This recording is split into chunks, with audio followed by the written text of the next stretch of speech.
Ganito yan ha. Lahat ng clinical activities na nangyari sa pasyente during the type of confinement will be translated into an ICD-10 code.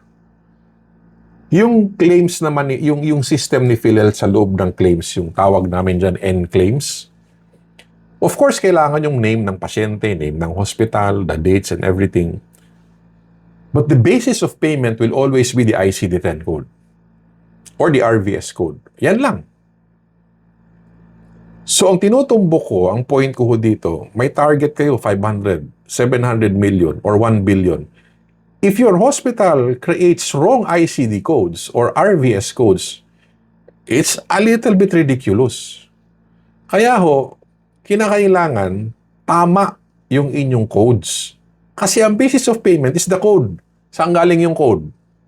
Sa diagnosis. Saan galing yung diagnosis? Sa doktor. Okay? Again, the doctor will make the final diagnosis. The final diagnosis is translated into codes. The codes will be the basis of payment. Can you imagine mali-mali yung code? Kaya pati yung code, kailangan ma-review. Kaya lahat ng aking mga medical evaluator, I encourage the hospital, ma'am, sir, kailangan yung i-train sa ICD-10 yan. Kasi siya na ang sisilip.